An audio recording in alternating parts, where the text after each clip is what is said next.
हम्म हम्म. तर मंडळी नमस्कार, मी विनोद रायकर. मी आता पिंपळवंडी गावामध्ये आहे आणि एका शेतकऱ्याच्या बांधावरती मी आता आलोय आणि बाजरी राखणाला आलेली आहे. एक बाबा आहेत, ते आता बाजरीचं राखण करतायत या ठिकाणी. सकाळची वेळ आहे. बाबा नमस्कार. नमस्कार. काय नाव आपलं? रघुनाथ बबन माळे. आता बाजरीचं राखण करताय तुम्ही, त्यावरती पक्षी बसतायत हा, आणि हातामध्ये हे काय आहे तुमच्याकडे? गोफण आहे. गोफण कशापासून बनवली काय? ही चमड्याची आहे. हा, खास कशासाठी? राखण करण्यासाठी. राखण करण्यासाठी. मग याच्यामध्ये तुम्ही आता हे दगड घेता, मग ते पक्ष्यांना लागत नाही का? नाही लागत.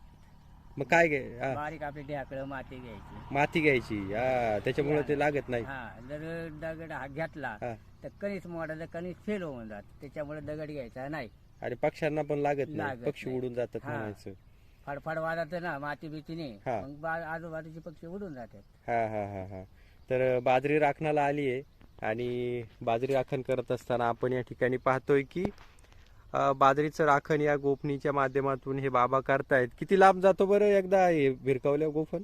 तरी जवळजवळ 50 फूट लांब जात. हा ना. हा, हा. तर अशी ही बाजरीची राखण करण्याची जुनी पद्धत आपण या ठिकाणी पाहतोय.